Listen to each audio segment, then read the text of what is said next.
did not mention was my career record, so please stay off your phones. Do not be looking at that while I'm talking, because you'll all get up and leave and take a really long restroom break if you're able to see that. But I was thinking about this as Miss Jane was up here and the impact she's made.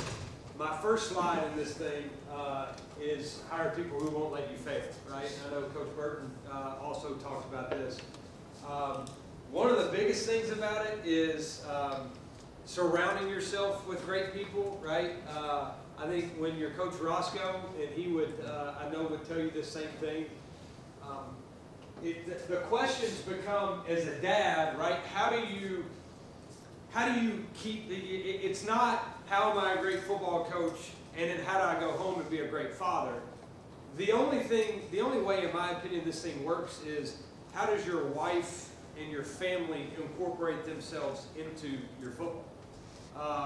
It's not, and I do my best. Whenever I walk through the door, I've got a 7-year-old and a 3-year-old that are staring me dead in the eye, right? It's not, and I get beat on this sometimes, but it's not the time to do a great job recruiting. It's not the time to talk about the struggles that you've gone through at work. It's you're at home, right? And they've been dying for you to get home. It's time to drop whatever else is going on and be a great dad and be a great husband. And I fail at that all the time. But what my wife does such an unbelievable job of is she incorporates our 7 and 3-year-old and herself into what's going on with me at work. I think as we have young coaches, and I get a chance to talk to guys in this profession, and I'm going to talk a bunch today about positivity. The positivity comes from home, right? If you walk into what is our beeping going on? I got ADD, it's like squirrel. Whenever I get home, right, if your wife's not happy with what's going on, you're probably not going to be happy with what you're doing. If your kids don't understand what's going on, if your kids don't understand, Coach, you talked about this, if your kids don't understand what type of impact you're making, but yet not feel like they've lost their dad because there's a lot of this, they feel like they lose their dad every day, they're probably not going to love football a whole lot because something's taking their dad away from them. So how do I make sure and incorporate my family, my wife, my 2 kids into what we have going on? I mean, there's some stuff that my 7-year-old's heard now that's probably not the greatest as a 7-year-old. He knows more language as a 7-year-old than I can promise you I ever did, right? So I've had multiple times where I've got a 22-year-old, right, a young man that's going through a lot of trials and tribulations in his life, and he's sitting in my office, right, and a 7-year-old who's laying on my couch during fall camp, and he's hearing some language from this frustrated 22-year-old that most 7-year-olds hadn't heard before, right? And it's like, is it time to protect them, or is this a learning lesson for both? And what I've gone with it is, all right, I've got 2 options. I can either separate the 2, or I can bring my 7-year-old into this world and be able to teach him lessons based on how this 22-year-old's acting to say what's good and what's not good. Right? Multiple times I've been able to pull both of them, right? Because I'll sit at my desk and I have the 22-year-old sitting here and I have the 7-year-old laying on the couch. And after the conversation's over with, I bring them both into a chair in the middle. We kind of all move together, and I'm like, what an unbelievable teaching opportunity, okay? 22-year-old, understand, start to have some awareness. Realize who you are, where you are, who you're talking to. If you go in and you talk to your boss this way, you're probably getting fired, right? Understand and be aware of the 7-year-old who doesn't need to hear that stuff and who's looking at you as a mentor and as a hero of some sorts to learn like what it looks like to be a grown man, a young man, right? And he's going to learn from you. He wears your jersey on Saturday at the game. You drop a bunch of F-bombs and GDs, he's probably going to think that's kosher. That's acceptable, right? Understand where you are, because at some point in time you're going to be in the business world, and you got to understand who you're talking to. I'm not trying to be cool with you, right? I want you to understand you need to show some respect in this office because I want to help you get to where you want to go. There's got to be mutual respect. I get that. But understand where we're trying to go with this thing and understand how you need to be acting in these certain situations. 7-year-old, what he's saying is not acceptable. right? You may hear it on the TV. You may hear it on your YouTube video. I hate YouTube. I hate the iPad. I hate it, right? Because I know the type of stuff that he's seeing, that 7-year-old's seeing on there. Man, we get to Sunday and he gets to use his iPad on Saturday and Sunday. I hate it.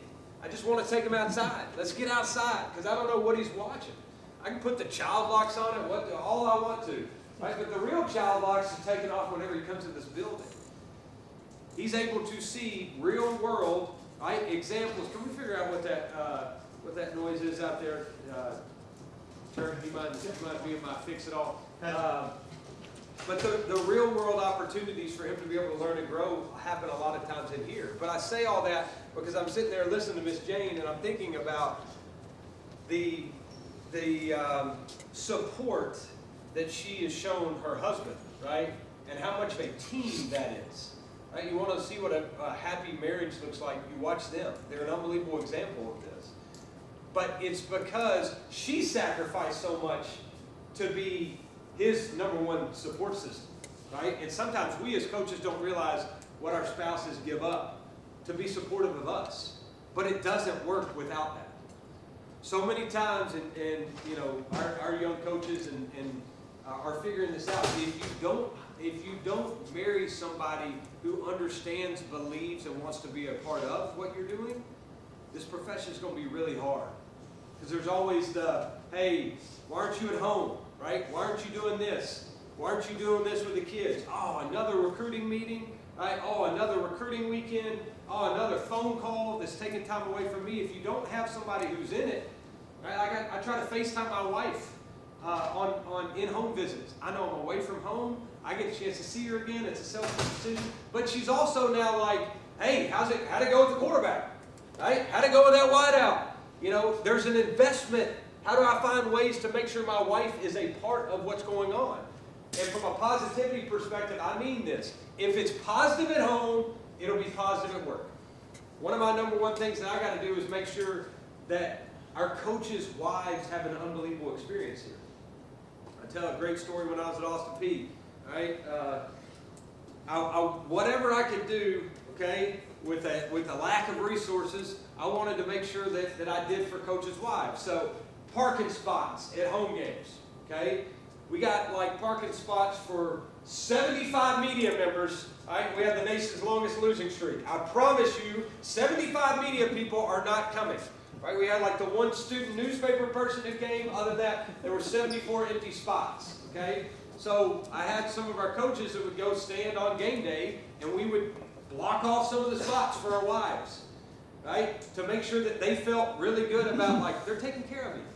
I got a parking spot. I don't have as long a walk to the stadium. I made VIP. I had the recruiting girls make VIP tags, okay? We laminated them. We printed them off. We made our own VIP tags. We put lanyards around our kids and our wives. Right? The hard part about it was on the first game day when my wife walked in with the VIP tag and the guy taking tickets was like, I don't know what that is, and that does nothing for you while you're here, right? It worked for about 2 weeks while I gave it to her, and then, you know, obviously didn't go through the proper channels of what a VIP tag should really mean. So, but it was how can I get as creative as humanly possible to make sure these wives feel like they're appreciated, because they should be. I'll never forget the first year when I was at Austin Peay, and I've told this story. I know Coach Roscoe's heard it 100 times. The last game of the year, we're 0-10. We're going to play Kentucky, all right? And I'm giving my best. So I told the staff, you know, how do I make sure a student-athlete experience is as good as it can possibly be? So I told the staff, all right, this is probably the wrong thing to do, but whether it's a girlfriend, you know, whether it's somebody you met on Tinder the night before, or it's a wife, any female you would like to bring with you, you're more than welcome to be able to do it for this week.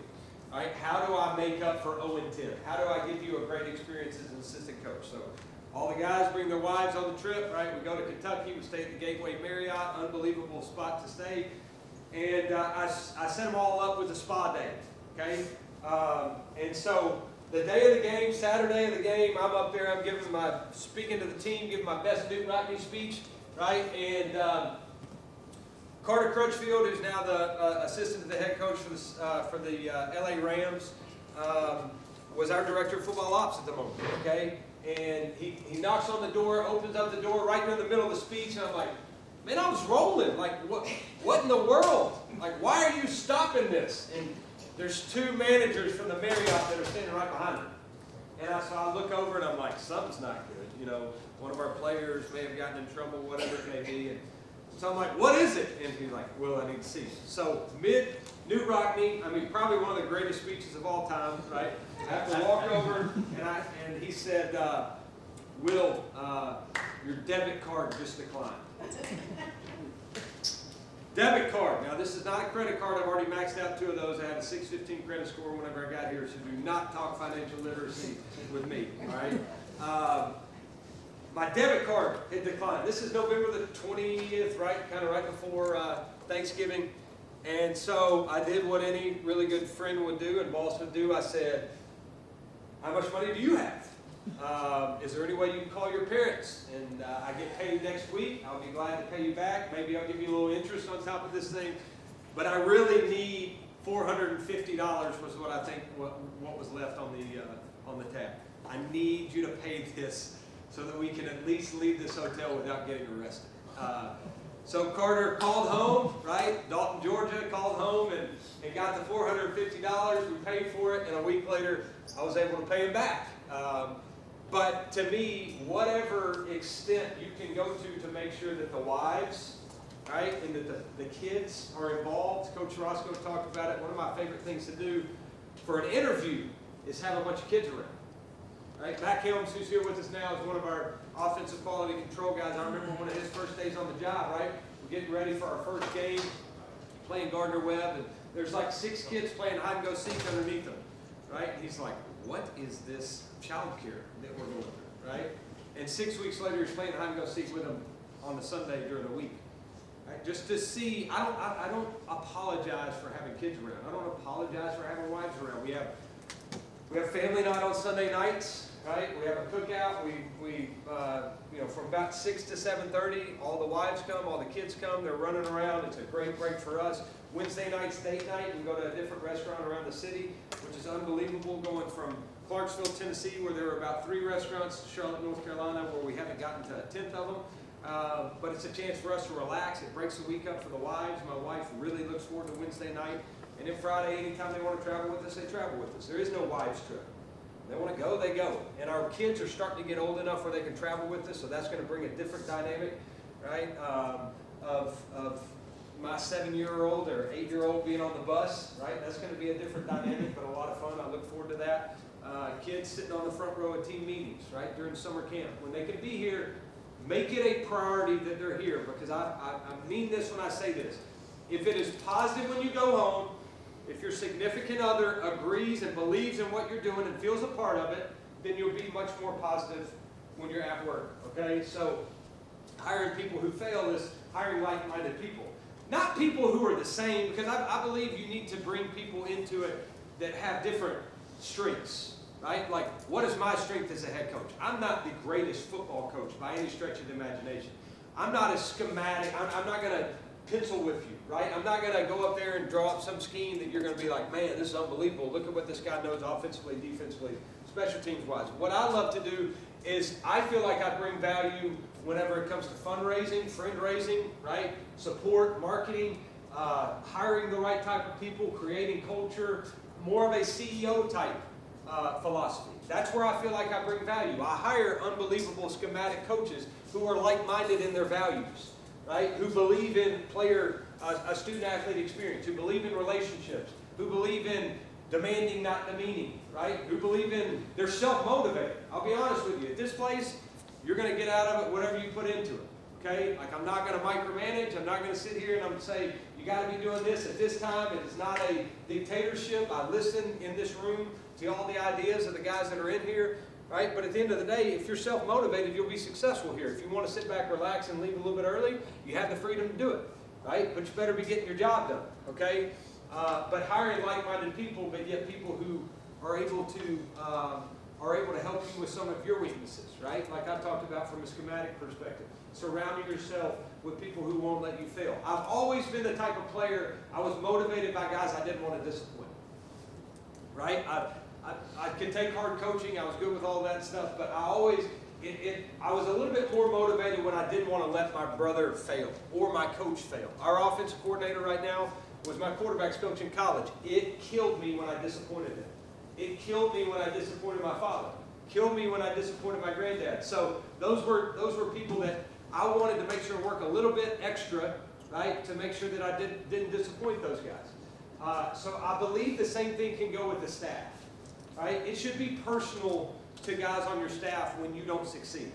When you have something really special, I believe a staff is working their rear end off to make sure that you don't fail, right? That's what I think makes a really dynamic organization. All right, so hire people who won't let you fail.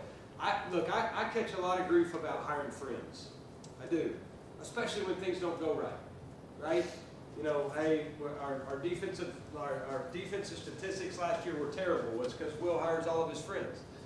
I get it. I understand it. I bring that as part of the criticism that can come about this program. I understand that. Here's what's awesome.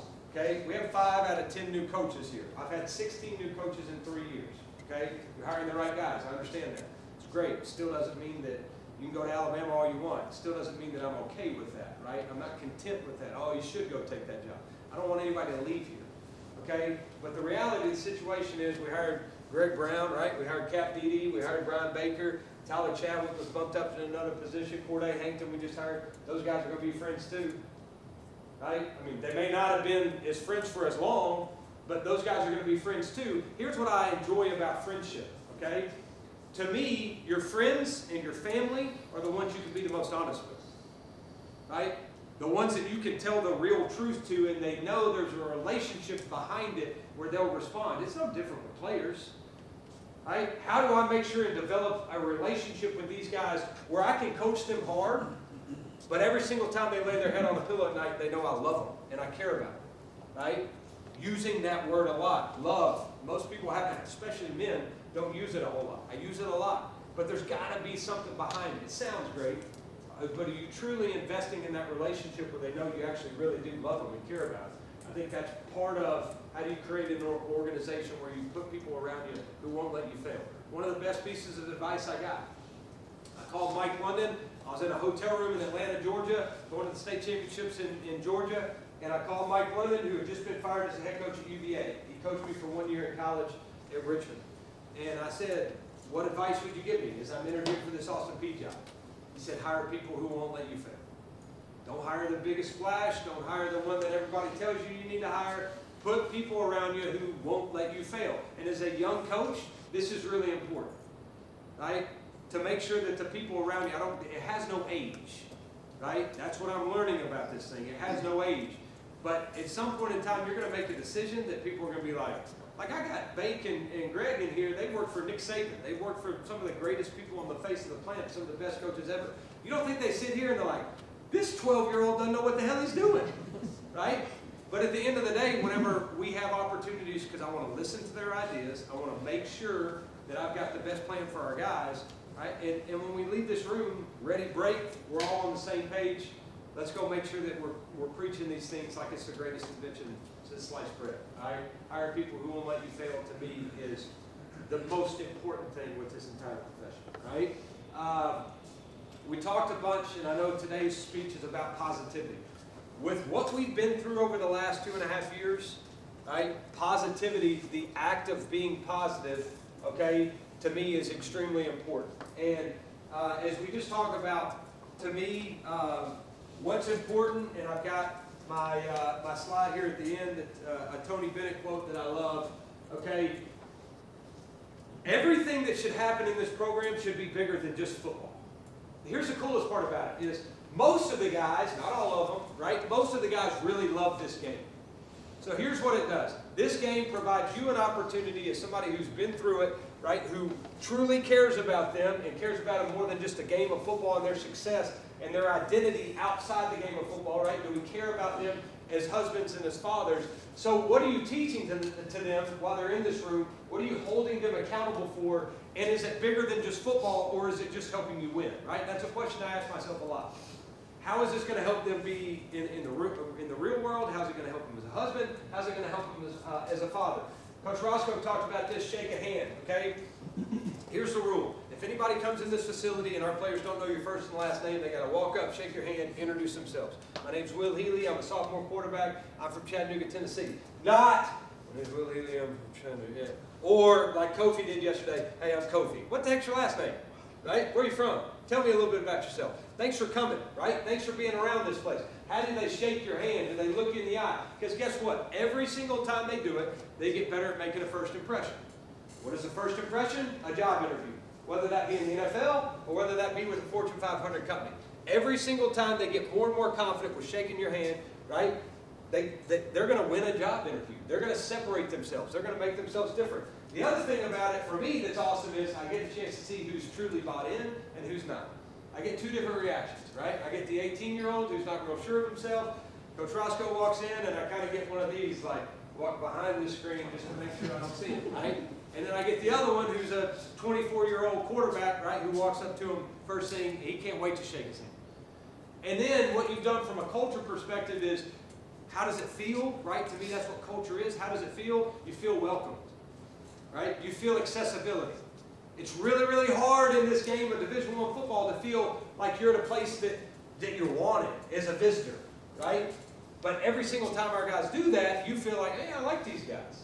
I like to come back here. I like to support these guys. It may be from a fundraising perspective. It may just be from a fan perspective, right? But how do I'm helping these guys create a great first impression, which is going to help them beyond the game of football, right? And they're also helping us build a fan base and helping us build support. I got this.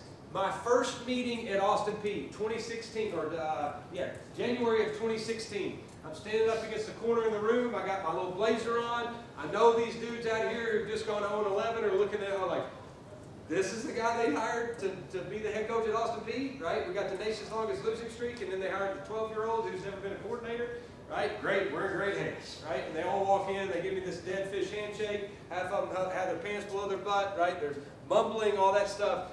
And I didn't have a plan for this, but it's just kind of what I saw and how I felt and what was important to me. I said, everybody stand up, walk out. You're going to walk back in, and if there's one thing we're going to be able to do, we're going to learn how to shake a hand. Right? We're going to learn how to present ourselves and have a little bit of confidence in who we are as a person. We're going to learn how to make a great first impression. And to me, this has been part of our culture ever since. It wasn't scripted. It just became, I know Satterfield at App, at one point in time, when he was at App, they had to open the door, right? So every time, they were going to open the door for somebody coming to the facility or open the door going for somebody in the classroom. Our guys have a rule, shake 3 hands per class. Does it correlate? I think so, because here's what's happened for us. We've gone from, we don't have any student support. We had less than, what I was told, like 350 students showing up to a game, to last year we averaged more than 5,500 students per game. Right? Why is it? Because I believe our students can put a face behind the helmet. They don't just think they're some entitled jerk and some punk who thinks, man, I'm a football player, I should get whatever I want. No, they're real people. They want to be involved in the student-athlete aspect. Right? How do they do that? They shake a hand. Hey, I'm Will Healy, I'm one of the quarterbacks. I'd love to get a chance to know you a little bit better. Right? They shake 3 hands per classroom. Next thing you know, they got 150 new fans in each classroom per semester. All right? PEEP, okay, and you see this up here, passion, energy, enthusiasm, and positivity. For us, this is our way of life. These are non-negotiables. You can control this. You can choose this. Passion, energy, enthusiasm, and positivity. They run together. I get it. They overlap in a lot of different ways, but I know a lot about today is the positivity aspect. Okay? Here's what's interesting, and I know y'all are looking up here. Okay? From a graphics perspective, as we continue to grow here, what these guys see on a daily basis is really important. You walk down in our weight room right now and you see 6 pillars. Okay? They were from the last coach. Okay? So our guys go in there every day, and our recruit comes in and he's like, Coach, what does focus mean? Focus? I don't know. Focus hard, right? They're not my deals. They're not our deals, but it is important what these guys see every single time they walk in your facility. So as we grow as a program, that's something I'm working on. But Pete, up here, I want them to see it every day. It's a choice. Passion, energy, enthusiasm, and positivity. How do we enjoy going through the grind of what we're doing and work so hard? Like, enjoy what we're doing and have joy in the journey without even realize how hard we're working, right? The positivity aspect of that. And Marcus Lattimore came and spoke to our guys in year 1, and I love this quote. He said, suffering ceases to be suffering the moment you give it meaning. right? That's what he talked to our guys about. So how do I find meaning with what I'm going through? Times are hard. How do I find meaning, right? How do I look at it as an opportunity instead of an obligation, right? All of these type of things. To me, that's finding a positive mindset, and it's a choice. It's hard. It's hard, especially going through COVID when you have 9 games canceled and think the world's falling apart and all that type of stuff.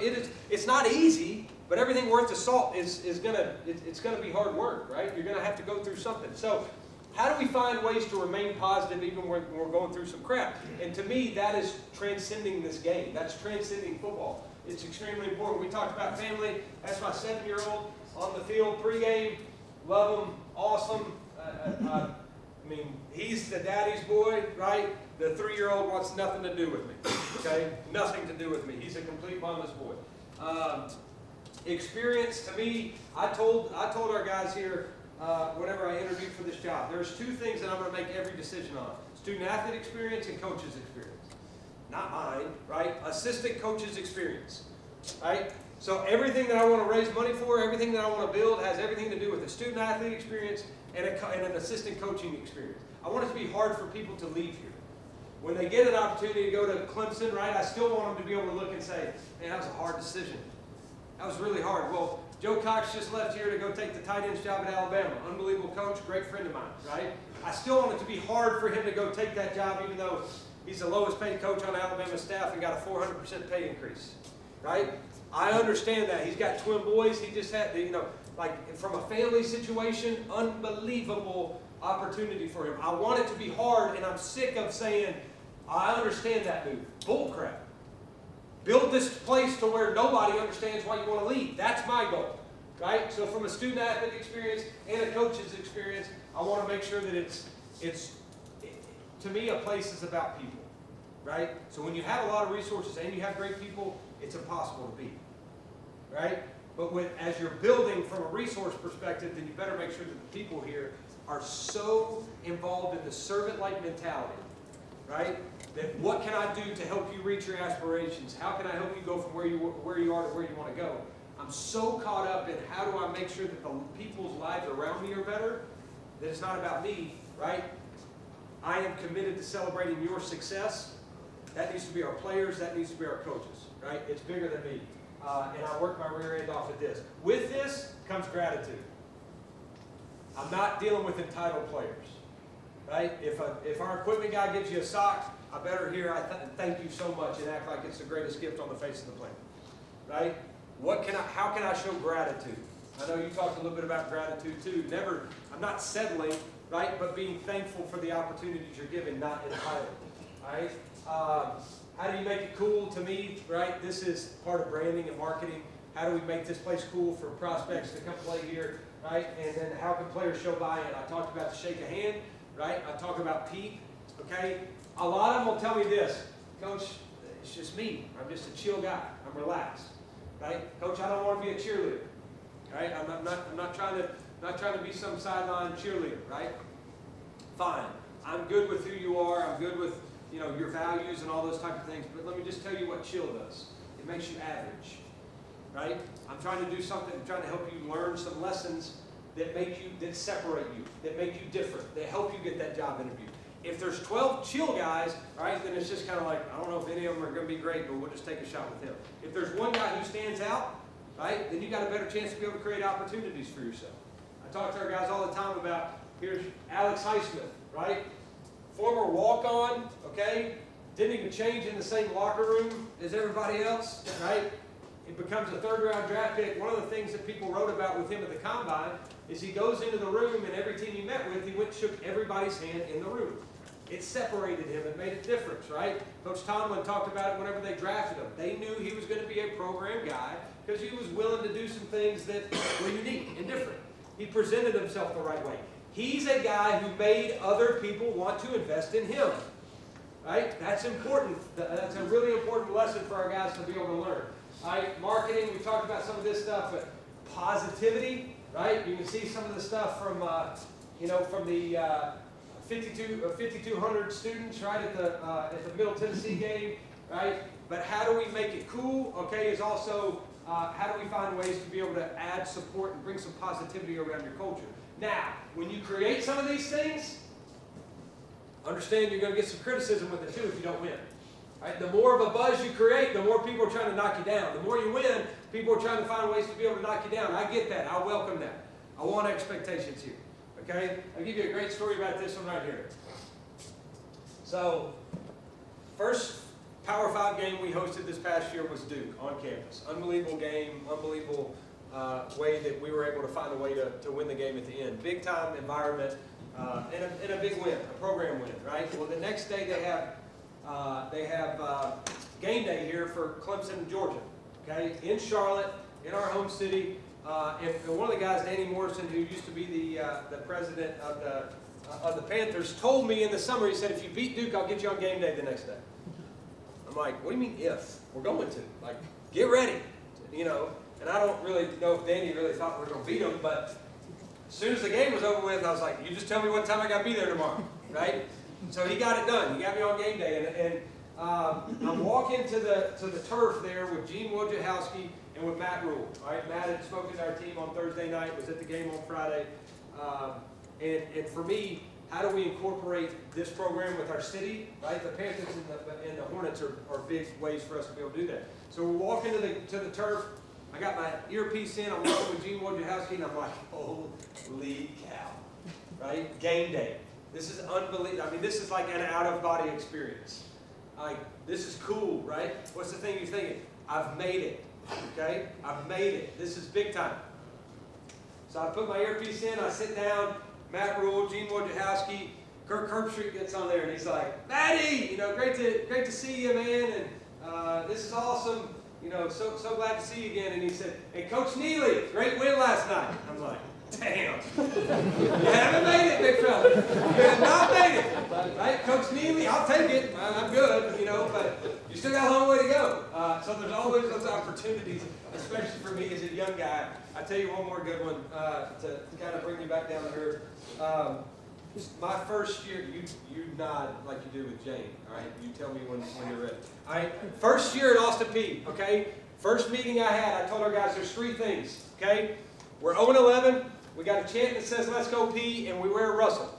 None of that shit's cool. None of it, right? The only thing I can do is, I can't change 0-11, I can just choose not to say let's go P, or we're going to get us out of Russell. And I was Newt Rockney. I mean, they're like, yeah! You know, unbelievable. I love this guy. I'll do anything in the world for him. Well, long story short, we finally get out of the Russell contract, and I'm at Academy Sports and Dick's Sporting Goods in Prattville, Alabama, before we play Troy, and I'm buying all of our coaches' gear because we couldn't buy gear from Under Armour until October. So we used jerseys from 2013, and then I had a shopping cart, and I was walking around Dick's Sporting Goods texting our coaches when they were in their meetings on Friday nights, what shoe size do you wear, what pant size, right? Marcus West, our DC, he was a 44-36. All Dick's had was 44-30s, right? It was a little short, right? I thought he looked pretty good. Just make sure you wear the right socks, okay? So I go around, I buy everything Under Armour out of these Dick's Sporting Goods and everything, and we're on the way to the game. I fought my rear end off to go from 2 buses to 3. Right? Get out of Russell, get to 3 buses. I was the greatest coach on the face of the planet. All right? Of course, we pull off campus. A tire blows on the 3rd bus. Right? We get off. You know, get on 2 buses. We drive all the way to Troy on the 2 buses. Next day, game day. William, I'll never forget the driver. William, he's apologizing, coach. You got it right. You got the tire fixed. On the way to the game, tire blows, 3rd bus, right? Get off on the interstate. Hey, we've been here before. Remember the order, right? We're going to get on the 2 buses. We get to the game about an hour and 15 minutes before the game, which is about an hour late, all right? And guys run out there and go get warmed up here, come back in the locker room, getting ready for my next Newt Rockney speech. The official comes in, Coach, need your captains. Shit, got the name captains. You, run out there, call tails, let's see how this thing goes, right? So we run out, we go for it on 4th down, okay, and you were talking about learning on the fly. I'd have been fired anywhere else. But when you have the nation's longest losing streak, you have a little bit of time, okay? And so we go for it on 4th and 1, about 15 seconds on the play clock. I'm like, well, let's just go for it. He's like, what? Our guys are running off the top, let's just go for it. Run power. Of course, they stuff us, right? First play, of the Will Healy career on defense. We run inside zone at splits for practice social distancing in 2016. Nobody comes close to him. I get on the headset, I tell the defensive guys, I apologize. This is on me, right? And Marcus West, our DC, said, Coach, that's the best thing that ever happened, man. You went for it. You saved us 40 yards of total offense. That thing would have gone for 100. So we go, and we end up going up 14-13, right? And I vividly remember, to this day, headset on, walking down the sidelines, nation's longest losing streak, school that nobody cared about, and I thought to myself, I'm 30 years old, right? And I thought to myself, it's not that hard, right? Probably be here for another 2 years, probably take the Alabama job, you know, and I mean, this is too easy, right? I'm like the chosen one. I went 0 for my first 13 as a head coach. We got beat 69-13, right? You want to talk about humbling experiences? Going 0 for your first 13 is hard. Right? I went a long way in the wrong direction, so I'm fighting my rear end off to try to get back to 500. All right? But what I realized is to hire people who won't let you fail, don't change who you are. Right? Don't change who you are just to try to get a different result. Constantly be authentic enough to learn you can grow. Right? But believe in what you believe in and understand if you're consistent with it, at some point in time it's going to work out. But how do we create a buzz, right? We talk about that from a marketing, a positive perspective from what's going on around your program. I'll never forget, after that Troy game, we get beat 69-13. It's the coolest graphic you've ever seen that says, Troy 69, Austin P 13. And I go to our marketing people and I'm like, whoa, whoa, whoa, we put this graphic out? No, this is not how we're going to do things, okay? Here's what we're going to say. Gov's relinquished first quarter lead fall on the road at Troy. Right? The next game was freshman Kentel Williams breaks the rushing record. There is no score posted. Nobody needs to know we got beat by 70, right? No recruit needs to know we got beat that bad. Our fans, our 6 of them who were watching the game at that point in time, they watched the game. They knew the score. No need to post it, right? We're going to make sure and spin this thing however we need to from a positivity perspective so that when a recruit looks at it, he sees, dang, man, like they almost beat Troy. Close, you know. The game ended midway through the first quarter, we'd have had a shot, right?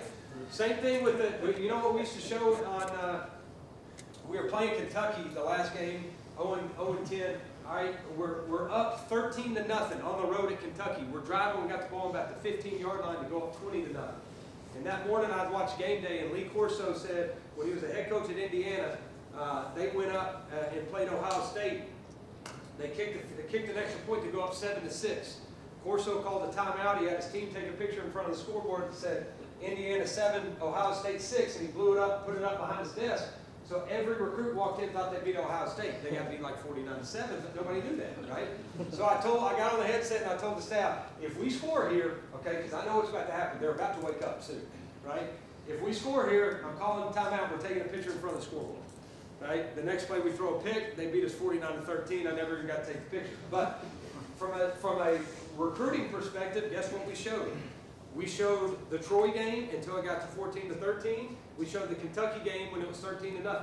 Like, we put this highlight together of how many times could we show we were having some success. We signed the nation's best recruiting class at the FCS level for whoever was watching and ranking, right? Because of how do we create positive spin about what we're doing and where we're going. All right? Go ahead, next one. Oh, I got it. I'm used to somebody else running.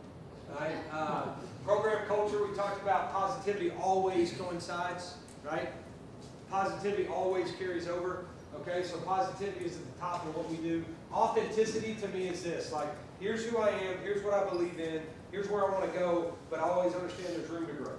Right? And I can always admit when I'm at fault. I have to be the first one to admit when I'm wrong. The first one. So much so that sometimes right now what I'm learning is the balance, okay, of how many times I stand up here and admit that I was wrong, and then, like, when things aren't going well, do the guys still believe in me if I get up here and talk about it all the time? How much I've messed up? So learning that balance of being authentic and realizing, hey, you know, guys, this is what I could have done better. If I'm asking you to be accountable, I need to be accountable as well. So authenticity is like a confidence in yourself of, hey, I know I can respond to it even when I messed up, right? I know there's room to grow. I know I'm not who I am meant to be right now, right? But I've got the confidence in myself getting there. Accountability to our program, to each other, to the name on the back, being where you're supposed to be when you're supposed to be there. we talk about this over-the-top communication all the time. If I'm not where I'm supposed to be when I'm supposed to be there, I have to make sure that everybody who could be affected, everybody who could be dealing with me at that point in time knows. Whether it's academics, whether it's training room, whether it's the coaches, whether, whoever it may be, anybody who could be affected, I am over the top from a communication. Annoying communication is what we talk about a bunch. So from an accountability perspective, doing the right things when nobody's watching, and then the community, right? A bunch of this, the job whenever I got here was getting people in the city of Charlotte to care about Charlotte football, right? So not only do we have a Charlotte city, right? We have a state of Carolinas, right? We've got a university community, we've got a family community, we got our football community, right? So how are we accountable to those people, yet continue to raise brand awareness? You see this, right? I work really hard during the summer. I usually get to about 200, 205 pounds during the summer, and then I lose about 20 during the season, so I get pretty yoked up, get excited. Whenever we get in the locker room here, we call it Club Lit, okay? I think these guys work really, really hard to achieve success, and when we achieve it, we better celebrate it, okay? So one of the things for us was, we call it Charlotte, now it's Club Lit, okay? We get a DJ. If we win, the DJ sets up and plays. If we lose, he packs his stuff up and he goes home, right? We ain't playing a DJ if we lose, okay? But we're going to celebrate success.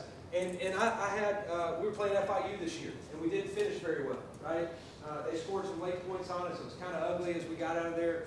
And still, to me, right, one of the biggest things on the headset is, guys, we better go in there and act like we just won the Super Bowl. I know we didn't win by enough. Screw that. We won, right? These guys work really, really, really hard.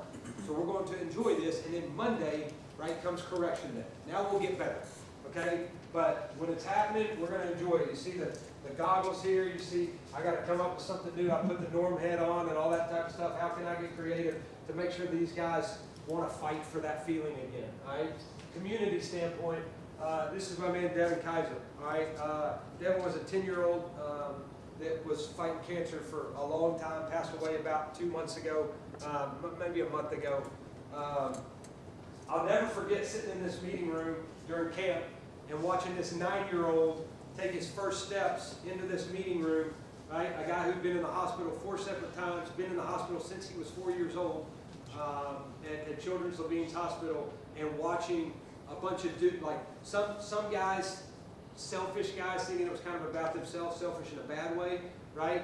Thinking it was about themselves, and watching this dude walk in and motivate everybody in this entire place. Like, this guy was more than just some guy you gave a jersey to. This guy was like part of our program. My 7-year-old, for the last 3 years since we've known Devin, every single night prays for Devin. Devin. Individually, his name, right? And what's crazy is the night he passed away, he was in, my 7-year-old was in Chattanooga, and my mom called me and said the only person he prayed for, typically it's all of Daddy's big boys, Ashton, DJ, right? It's like, all right, he goes through our entire roster. That night, he only prayed for one guy, and it was Devin, right? We'd FaceTime him, and you felt selfish.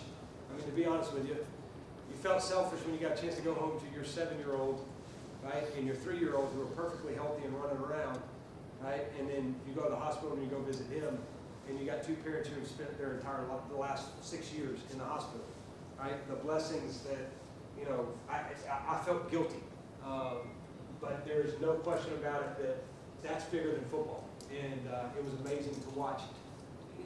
I didn't force it on them, but our guys always, how's Devin doing? How's Devin doing? How's Devin doing? He was a tremendous part of our program. I think this is the last thing I got to share, and I know I've gone too long. Tony Bennett quote, okay? Here's where it came from. Tony Bennett's dad was a head coach at Washington State, all right? And Tony was an assistant. Well, Washington State made it to the Final Four for the first time in program history. They asked Tony Bennett's father, is this the greatest experience you've had in your athletic career? And Tony Bennett's dad said, because I understand what truly matters, it enables me to enjoy what seems to matter, right? You fast forward, the year after Virginia gets knocked off, first ever 1 seed to get knocked off by a 16 seed, he wins the national championship the next year, right?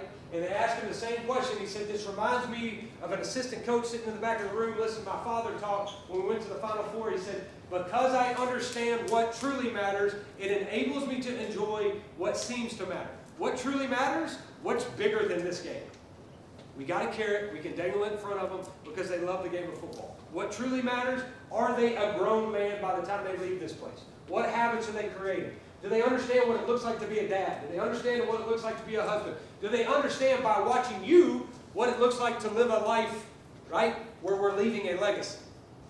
Right? Do they see you as an example of what a grown man should look like or a grown woman should look like? Right? What do they learn from you? What truly matters? Who are they when they leave here? What values, what habits are they creating while they're here? What seems to matter? Winning football games. What are we judged on? Winning football games. So what seems to matter is what we're judged on, whether we keep a job or not. What truly matters? Most people can't judge. Only the guys in your room know, is it real or is it clinic talk? What do you spend your time on? Is it what seems to matter, which is ultimately going to be whether we keep a job or not? Or is it what truly matters, right? Which sometimes that doesn't always translate. You hope it does. In a perfect world, you would hope it does, but it doesn't always work out that way. But how do you sleep in peace? It's knowing that what you're doing goes off of what truly matters. It's the only way we can have peace in this profession. The only way. And I've fallen short of this so many times it's not even funny. If I could just beat UTEP, I'll be happy. And then you beat UTEP and you're like, really? That's what I was wanting? This is so unfulfilling. Like, if I can just win this game, if I can just win a conference championship, if I can just get this job, then I'll be happy. It doesn't work that way. How do you sleep at peace? How do you have content with what you're doing and how you're doing it? You know that every single decision you made that day is based on what truly matters. And that is being able to help develop these young men where they can help reach, where they can be great models of society, that they can understand how to appreciate the differences in other people, right? That they can understand that you may have the one guy from, the country in Georgia and the one guy who's in the inner city in Atlanta, but appreciating the differences in each other. We live in like a fantasy world, people. Very rarely, I promise you, there aren't many meetings going on across the country that look this diverse. There's not. Right? Where we get a chance to, put all beliefs aside, all history, appreciating where you came from.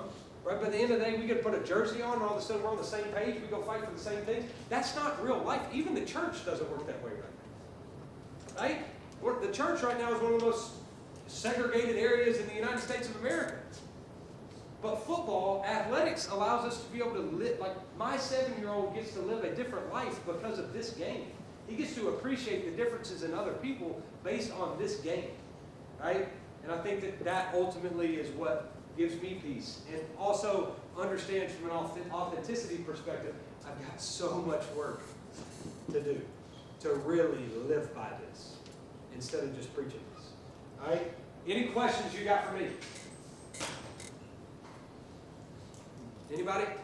All right. Dean Boyd's got one. Is Dean, where are you, Dean? Right here. Tell them what you did with your team here. I brought them up here. When we came up, the York came up, Right. watched practice, and it was a good experience for our guys. And the speech and the stuff that you told them from the beginning lit them up pretty good.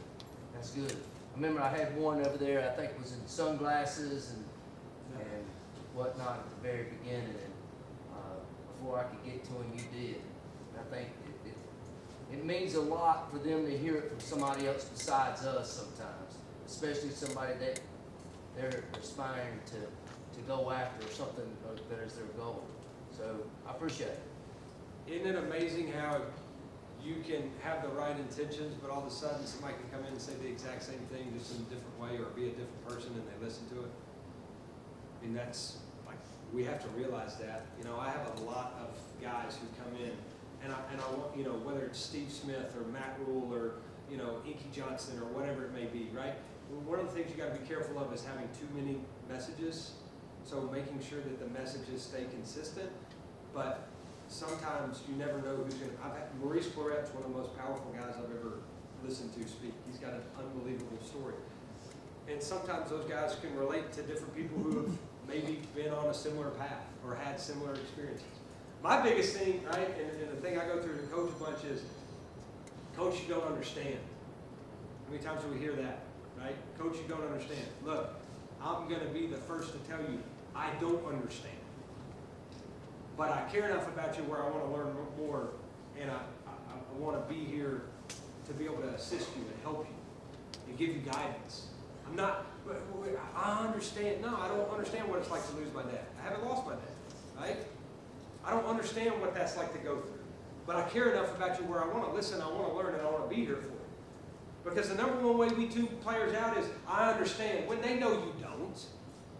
Right? I understand, we try to be on common ground. No. Look, a lot of times they just want to be listened without the agenda of speaking back to them.